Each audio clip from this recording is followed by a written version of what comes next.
नमस्कार साथियों, स्वागत है आप सभी का आपके अपने YouTube channel allrounder study zone पर। तो साथियों, सीईटी परीक्षा के लिए आज हम सॉल्व करेंगे पूरे मोस्ट इंपोर्टेंट 50 क्वेश्चंस। सीईटी चाहे ग्रेजुएशन लेवल हो या फिर 12th लेवल हो, कोई भी एग्जाम हो, जीके सभी में कॉमन है, चाहे वो राजस्थान का हो चाहे वो इंडिया का हो, किसी का भी हो। तो आपको क्लास को पूरा देखना है। आज हम राजस्थान जीके के सॉल्व करेंगे 50 इंपॉर्टेंट क्वेश्चन जो आपके राजस्थान जीके, राजस्थान में किसी न किसी एग्जाम में, किसी न किसी हर कोई एग्जाम में राजस्थान जीके का रोल सबसे ज़्यादा रहता है। तो चलिए क्लास की शुरुआत करते हैं। पहला प्रश्न ये है कि बिशुलपुर परियोजना किस नदी पर बनी हुई है? तो चंबल नदी पर, बनास नदी पर, माही नदी पर या फिर नर्मदा नदी पर। देखिए, बिशुलपुर परियोजना राज्य में किसी योजना का चलाया जा रहा है, ठीक है? तो बिशुलपुर परियोजना चलाई गई है, तो ये किस नदी पर चलाई गई है? तो ये चलाई गई है किस पर? बिशुलपुर परियोजना बनाई गई है, बनास नदी पर चलाई गई है। बनास नदी, बनास नदी कहाँ पे? इसका वन, जिसको वन की आशा कहते हैं, क्या कहते हैं? वन की आशा कहते हैं। इसका उद्गम कहाँ है? खमनोर की पहाड़ियों में, खमनोर की पहाड़ियों में राजसमंद में इनका है उद्गम है, ठीक है? ऑप्शन यहाँ पे बी को करेंगे हम टिक, सही उत्तर होगा, ठीक है? अगला है कि पिछोला झील का निर्माण किसने करवाया था? राणा लाखा ने, बंजारे ने, राणा प्रताप ने या फिर श्यामल दास ने। देखिए, पिछोला झील, पिछोला लक कहाँ पे है? ये उदयपुर में। कहाँ पे है? उदयपुर में, ठीक है? इसका जो निर्माण करवाया था वो राणा लाखा के समय करवाया था। लाखा के समय बंजारे ने करवाया था। चिड़ी मार, ये बंजारा था, ठीक है? बंजारा था, इन्होंने पिछोला झील का निर्माण करवाया था। और किसके शासनकाल में? तो राणा लाखा के शासनकाल में, ठीक है? फिलहाल ऑप्शन बी करेक्ट उत्तर हो जाएगा। अगला क्वेश्चन है कि किस झील को राजस्थान का नंद कानन कहते हैं? बताइए, किस झील को राजस्थान का नंद कानन कहते हैं? पिछोला झील को, सिलीसैट झील को, फतेह सागर झील को, कोलायत झील को। तो देखिए, राजस्थान का जो नंद कानन कहते हैं, राजस्थान का नंद कानन सिलीसैट झील को कहते हैं। और सिलीसैट झील कहाँ पे है? ये अलवर में, सिलीसैट अलवर में है, जैसे राजस्थान का नंद कानन कहते हैं। अगला क्वेश्चन है कि नागरिकों को जो मौलिक अधिकार प्रदान किए गए, कितने मौलिक अधिकार? 6 मौलिक अधिकार प्रदान किए गए। ये किस अनुच्छेद में है, ये आपको बताना है। तो किस अनुच्छेद से लेकर किस अनुच्छेद तक मौलिक अधिकारों का वर्णन किया गया है? तो ये मौलिक अधिकार 12 से लेके 35 तक, 12 से लेके 35 तक आपका डी उत्तर हो जाएगा यहाँ पर करेक्ट उत्तर। अगला क्वेश्चन है कि 42वें संविधान संशोधन के द्वारा मूल कर्तव्यों को सम्मिलित किया गया है। मूल कर्तव्यों की संख्या कितनी है? 11 है। इन मूल कर्तव्यों को सम्मिलित किया गया है अनुच्छेद 50 में, अनुच्छेद 51 ए में, अनुच्छेद 52 में, अनुच्छेद 53 में। तो 42वें संविधान संशोधन 1976 में, 1976 ईस्वी में मूल कर्तव्यों को जो शामिल किए गए हैं वो अनुच्छेद 71, अनुच्छेद 71 सॉरी 51, सॉरी 51, ठीक है? 51 ए में, अनुच्छेद 51 ए में शामिल किए गए हैं। आपको याद रख लेना है, बहुत ही इंपॉर्टेंट क्वेश्चन से, बी उत्तर करेक्ट हो जाएगा। अगला प्रश्न है, अगर देखिए साथियों, अगर आपको पीडीएफ प्राप्त करनी है सीईटी परीक्षा के लिए, तो आपको इस व्हाट्सएप से मैसेज करना है। पीडीएफ की जो जो भी आपको कंटेंट चाहिए वो आपको मिल जाएगा, व्हाट्सएप से मैसेज कर दीजिए और ग्रुप में भी आपको ऐड कर दिया जाएगा। अगला प्रश्न है कि राजस्थान में राज्य प्रशासन के विद्युत प्रमुख कौन था? राज्य में जो राज्य प्रशासन होता है उसका विद्युत रूप से मुख्य प्रमुख कौन होता है? संभावित आयुक्त होता है, राज्य के मुख्यमंत्री, राज्यपाल या फिर महाधिवक्ता होता है? तो वो होता है राज्य का मुख्यमंत्री होता है। कौन होता है? सीएम होता है राज्य का, ठीक है? ऑप्शन यहाँ पे हो जाएगा बी आंसर करेक्ट हो जाएगा। संविधान में राज्य के मुख्यमंत्री का कर्तव्य निर्धारित होता है अनुच्छेद 163 में, अनुच्छेद 213 में, अनुच्छेद 157 या फिर 167 में। देखिए, राज्य संविधान में राज्य के मुख्यमंत्री का जो कर्तव्य निर्धारित होता है वो अनुच्छेद 167 में होता है। उत्तर यहाँ पे डी को करेंगे टिक। अगला क्वेश्चन है कि राजस्थान उच्च न्यायालय की जो मुख्य पीठ है वो कहाँ पे है? बताइए। राजस्थान उच्च न्यायालय की जो मुख्य पीठ है, मुख्य पीठ साथियों कहाँ पे? मुख्य पीठ तो यहाँ किस, कहाँ पे? जोधपुर में। और इसकी इसकी जो खंड पीठ है, कौन सी खंड पीठ है? एक इसकी है वो खंड पीठ है, खंड पीठ है आपके साथियों जयपुर में, ठीक है? तो ऑप्शन यहाँ पे बी हो जाएगा सही। राजस्थान सूचना आयोग का गठन कब हुआ था? राजस्थान सूचना आयोग का गठन कब हुआ था? तो ये 2006 में हुआ था, 2006 में हुआ था, सी उत्तर करेक्ट हो जाएगा। अगला है कि किस राज्य में सर्वप्रथम पंचायती राज लागू किया गया? तो किस राज्य में सर्वप्रथम पंचायती राज लागू किया गया? तो पंचायती राज राजस्थान के नागौर में, राजस्थान के नागौर में ये पंचायती राज को लागू किया गया है। ऑप्शन यहाँ पे डी करेक्ट। कब किए गए अगर पूछ लें तो 1959 को करना है, 2 अक्टूबर 1959 को। अगला है कि राजस्थान का प्रथम मुख्य सचिव कौन बना? राजस्थान का प्रथम मुख्य सचिव कौन बनता है? तो K Radhakrishna, S W Shiveshkar, BG Rao, V Narayan. तो राजस्थान का जो प्रथम मुख्य सचिव बना है, तो बना था मुख्य रूप से जो प्रथम पहला मुख्य सचिव जो के राधाकृष्ण आंसर यहाँ पे ये हो जाएगा सही उत्तर। अगला है कि कौन सी नदी राजस्थान से निकलती है और गुजरात में ही लुप्त हो जाती है? ऐसी कौन सी नदी है जिसका उद्गम तो है राजस्थान में, लेकिन ये गुजरात में ही क्या हो जाती हैं? लुप्त हो जाती हैं। तो लूणी है, नर्मदा है, तापी है, बनास है।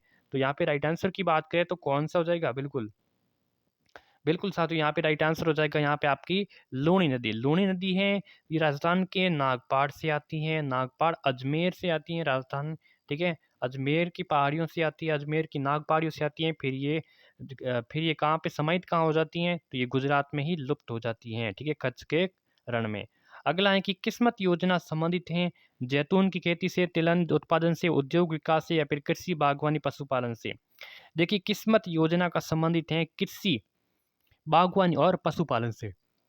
यहाँ पे डी आंसर हो जाएगा बिल्कुल आपका करेक्ट उत्तर। अगला क्वेश्चन है कि पिछवाई कला कहाँ की प्रसिद्ध है? नाथद्वारा की, टोंक की, चित्तौड़गढ़ की, अर्थूना की? पिछवाई कला है नाथद्वारा और ये राजसमंद। पिछवाई कला नाथद्वारा राजसमंद श्री कृष्ण से संबंधित है, भगवान से। सेवन घास किस क्षेत्र में अधिकतम पाई जाती हैं? सेवन घास उत्तर में, दक्षिण में, पूर्व में, पश्चिम में? तो सेवन घास जो अधिकतम पाई जाती हैं, सेवन घास किस में? पश्चिमी क्षेत्र में, यानी कि जो जैसलमेर एरिया है, जैसलमेर में ये पाई जाती हैं सेवन घास, ठीक है? डी उत्तर सही हो जाएगा। अगला है कि जनसंख्या में सबसे बड़ी रियासत कौन सी है? जोधपुर, जयपुर, मेवाड़ या फिर शाहपुरा? जनसंख्या में देखिए, जनसंख्या की दृष्टि से सबसे बड़ी जो रियासत है जनसंख्या की दृष्टि से, तो वो आपकी जयपुर है। कौन सी है? जयपुर है। अगर आपकी बात करें सबसे प्राचीन रियासत आपकी हो जाएगी कौन सी? मेवाड़।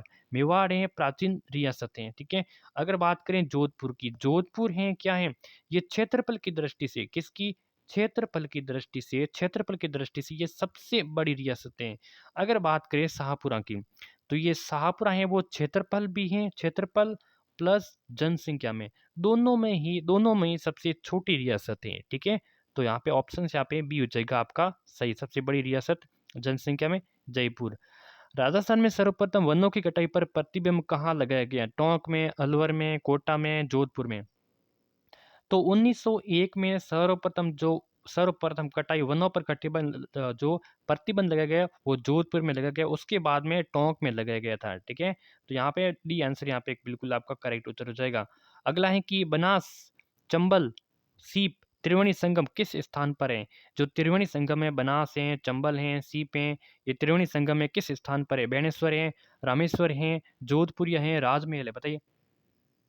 तो इन तीनों का जो त्रिवेणी संगम है वो है रामेश्वर घाट सवाई माधोपुर में है। डी आंसर यहाँ पे आपका हो जाएगा, बी उत्तर हो जाएगा आपका करेक्ट उत्तर। अगला है कि बावड़ियों का शहर किसे कहते हैं? बूंदी को, कोटा को, चित्तौड़गढ़ को, राजसमंद? बहुत बार अप्लाइड क्वेश्चन है, अप्लाइड क्वेश्चन। बावड़ियों का शहर बूंदी को कहते हैं। किसको कहते हैं? बावड़ियों का शहर बूंदी को कहते हैं। अगला प्रश्न है गोरबंद आभूषण कहाँ बांधा जाता है? तो पैर में, सिर पर, ऊंट के गले पर या फिर पीठ पर? तो देखिए गोरबंद आभूषण है वो गले में पहना जाता है, ठीक है? कहाँ पर? गले में, ऊंट के गले में पहना जाता है। ऑप्शन यहाँ पे सी सही उत्तर। अगला है कि रघुनाथगढ़ पर्वत चोटी किस जिले में? देखिए रघुनाथगढ़ कौन सी उत्तरी और पूर्वी, साथियों उत्तरी और पूर्वी क्षेत्र की, यानी कि शेखावटी क्षेत्र भी कह सकते हो, उस क्षेत्र की जो सबसे बड़ी चोटी है वो रघुनाथगढ़ है। कौन सी है? रघुनाथगढ़। 1055 मीटर इसकी हो जाएगी, लंबाई हो जाएगी। कहाँ पे है? यह है रघुनाथगढ़, सिक्कर में है। कहाँ पे है? सिक्कर, सी आंसर सही है। राजस्थान में मानसून का जुआ किसे कहते हैं? तो उद्योग को कहते हैं, कृषि को, व्यापार को, या इनमें से कोई नहीं? राजस्थान में मानसून का जुआ कहते हैं, मानसून का जुआ कहते हैं, कृषि को कहते हैं, कृषि को कहते हैं मानसून का जुआ। अगला प्रश्न है कि कृषि गणना कितनी अवधि के बाद की जाती है? 5 साल, प्रत्येक वर्ष, 10 वर्ष बाद या फिर 4 वर्ष बाद? तो कृषि गणना कितनी अवधि के बाद की जाती है? तो कृषि गणना अवधि के बाद की जाती है कितनी, बताइए? तो कृषि गणना की जाती है कितनी अवधि? 5 साल की। उत्तर यहाँ पे कौन सा हो जाएगा? बिल्कुल ए उत्तर आपका करेक्ट हो जाएगा, ठीक है? 5 साल बाद। राजस्थान का एकमात्र पहाड़ी पर स्थित जो स्थल राजस्थान का एकमात्र पहाड़ी स्थल पर स्थित अभ्यारण्य कौन सा? ऐसा कौन सा अभ्यारण्य है जो एकमात्र है और वो पहाड़ी पर है? तो माउंट आबू है, सरिस्का है, कुंभलगढ़ है, सीता माता है? तो वो कौन सा अभ्यारण्य है? तो वो आपका हो जाएगा सरिस्का। सरिस्का कहाँ पे? अलवर में है, अलवर में, ठीक है? सरिस्का ये अलवर की पहाड़ियों पर स्थित है, ठीक है। माउंट आबू कहाँ है? सिरोही में है, सभी को पता है। कुंभलगढ़ राजसमंद में है, ठीक है। और सीता माता बिरने, सीता माता प्रतापगढ़ और चित्तौड़गढ़ में है। अगला है कि कौन सा शहर राजस्थान का मैनचेस्टर कहते हैं? तो राजस्थान का मैनचेस्टर कहते हैं भीलवाड़ा को। भीलवाड़ा को और क्या कहते हैं? टेक्सटाइल नगरी कहते हैं। टेक्सटाइल टेक्सटाइल, ठीक है, ऐसा ही लिखा जाता है। टेक्सटाइल नगरी कहते हैं भीलवाड़ा को। और क्या कहते हैं? और कहते हैं अब्रक नगरी कहते हैं। अब्रक नगरी भीलवाड़ा को कहते हैं, ठीक है। अगला, ठीक है, ऑप्शन यहाँ पे डी। अंग्रेजों के समय राजस्थान को किस नाम से जाना जाता था? अंग्रेजों के समय राजस्थान को मेवाड़, मारवाड़, राजस्थान या फिर राजपूताना। तो अंग्रेजों के समय राजस्थान को किस नाम से जानते थे? तो राजपूताना, राजपूताना। डी उत्तर हो जाएगा आपका करेक्ट उत्तर। अगला है कि टोंक का संस्थापक कौन था? टोंक का संस्थापक अमीर खां पिंडारी, वजीर खां, अली खां या फिर सादत अली खां। तो टोंक का जो संस्थापक था वो अमीर खां पिंडारी था। अमीर खां पिंडारी उत्तर यहाँ पे ये करेंगे लॉक, ठीक है। अगला प्रश्न, अगला है कि डी के महलों का निर्माण किसने करवाया था? बताइए।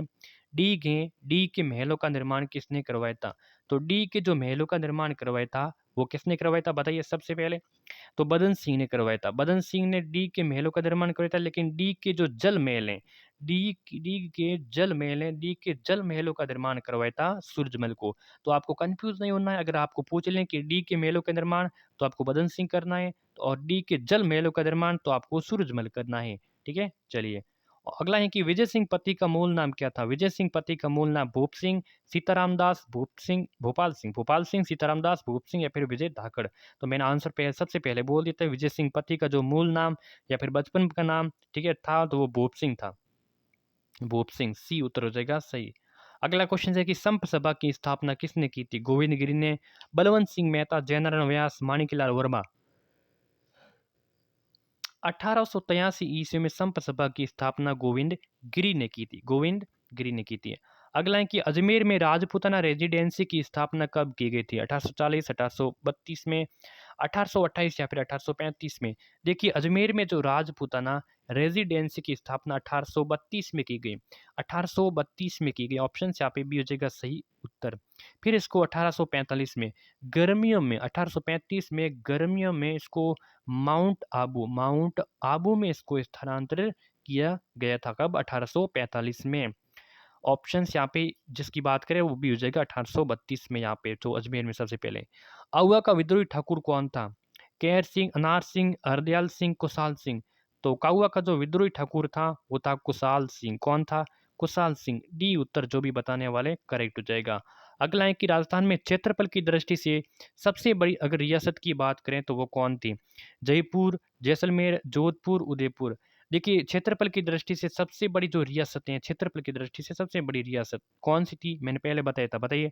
जोधपुर रियासत। कौन सी है? जोधपुर। जयपुर जनसंख्या में सबसे बड़ी है, ठीक है, जनसंख्या में सबसे बड़ी। उदयपुर जो मारवाड़ क्षेत्र में आता है, सॉरी मेवाड़ क्षेत्र में आता है, और ये सबसे प्राचीन रियासत इसको माना जाता है। कौन सी? मेवाड़, ठीक है।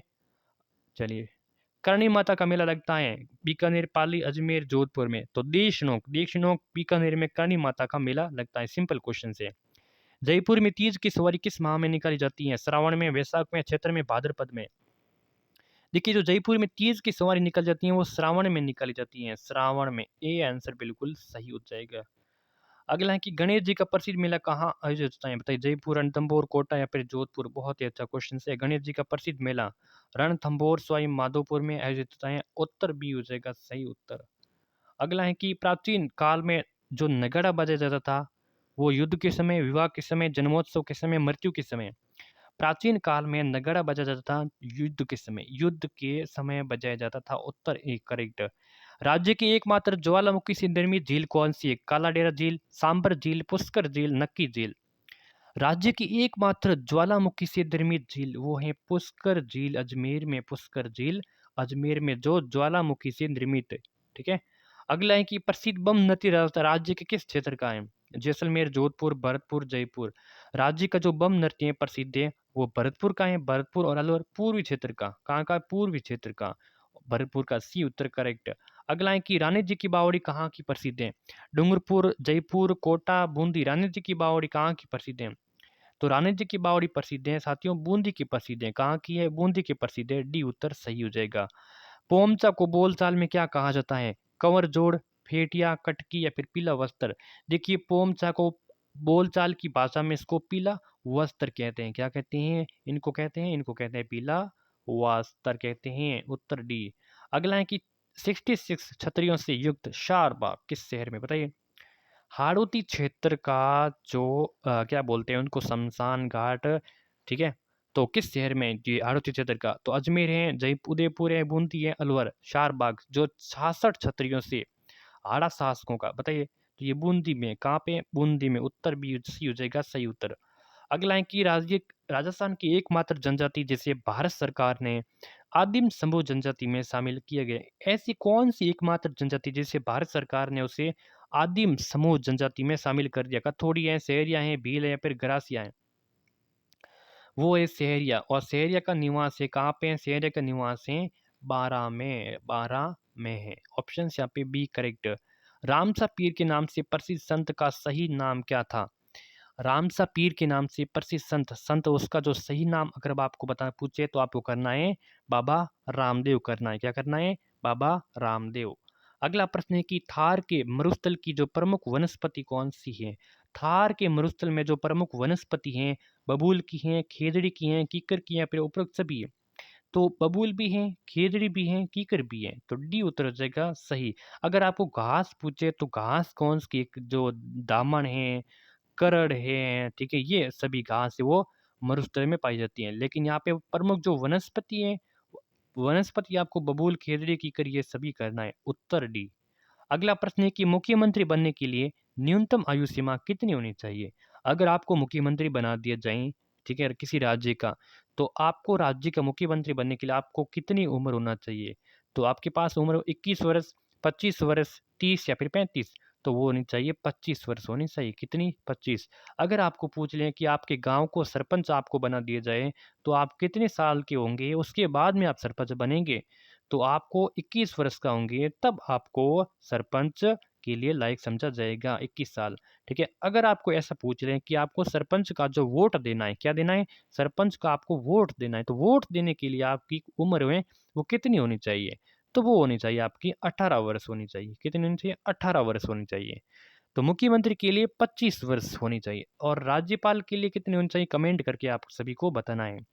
अगला है कि किस जिले की अंतर्राष्ट्रीय एवं अंतर्राज्यीय सीमा लगती है? किस जिले की अंतर्राष्ट्रीय सीमा यानी कि किसी देश के साथ में लगती हैं, और वो लगती हैं पाकिस्तान के साथ में, और किसी अंतर्राज्य यानी कि राज्य के साथ में भी लगती हैं, किसी देश और राज्य दोनों के साथ में लगती हैं। तो वो तो ऐसे क्वेश्चनों को हम क्या करेंगे? ऑप्शंस दे के सही उत्तर करेंगे। बाड़मेर, बाड़मेर की किसी, बाड़मेर, जैसलमेर, बीकानेर, हनुमानगढ़। तो यहाँ पे हनुमानगढ़ की बात करें तो यहाँ पे अंतर्राज्यीय तो लगती हैं लेकिन अंतर्राष्ट्रीय नहीं लगती हैं, तो ये कट हो गया। बीकानेर की किसकी लगती है? अंतर्राष्ट्रीय लगती हैं लेकिन अंतर्राज्यीय नहीं लगती हैं। जैसलमेर की अंतर्राज्यीय लगती हैं लेकिन अंतर्राष्ट्रीय लगती है लेकिन अंतर्राज्यीय नहीं लगती है। लेकिन बाड़मेर की लगती हैं, गुजरात के साथ में लगती हैं, वो हो गया अंतर्राज्यीय। और अंतर्राष्ट्रीय यानी कि पाकिस्तान के साथ में लगती है। ऑप्शन यहाँ पे ए हो जाएगा सही उत्तर। अगला है कि अरावली पर्वतमाला का दक्षिणतम बिंदु कौन सा है? अरावली पर्वतमाला का जो दक्षिणतम, ये अरावली पर्वतमाला है, यहाँ का जो दक्षिणतम बिंदु कौन सा है? रायसीना, उदयपुर, खेड़ बर्मा, जयपुर। तो जो अरावली पर्वतमाला का दक्षिणतम बिंदु है, तो दक्षिणतम बिंदु अगर बात करें तो खेड़ बर्मा आपको करना है, ठीक है। खेड़ बर्मा। वैसे सिरोही में है, कहाँ पे है अंतिम बिंदु? राजस्थान में सिरोही में, लेकिन आपको Khed Burma. Option C. Rajasthan को वाल्मीकि के द्वारा रामायण में किस नाम से परिभाषित किया गया? राजस्थान को वाल्मीकि के द्वारा रामायण में किस नाम से परिभाषित किया गया? मरुवार, मरुकांतार, मारवाड़, राजपूताना। तो क्या मरुकांतार? ऑप्शन यहाँ पे बी सही हो जाएगा। मरुकांतार, मरुकांतार। अगला क्वेश्चन, सौर वेधशाला किस झील में है? बताइए। पिछोला, जयसमंद, राजसमंद या फिर फतेह सागर। सौर वेधशाला किस झील में स्थित है? तो सौर वेधशाला है कहाँ पे है? कुछ सौर वेधशाला बताइए। सौर वेधशाला उदयपुर में है। तो कौन सी झील? फतेह सागर। ऑप्शन यहाँ पे डी हो जाएगा सही उत्तर, सौर वेधशाला, ठीक है। चलिए, तो डी उत्तर हो जाएगा सही उत्तर। तो 50 क्वेश्चनों की सीरीज संपन्न हो चुकी है। कैसी लगी class? Like, share and subscribe, notification को भी ऑन सब कुछ कर देना, आप शेयर और सब्सक्राइब सब कुछ कर देना, ठीक है। धन्यवाद।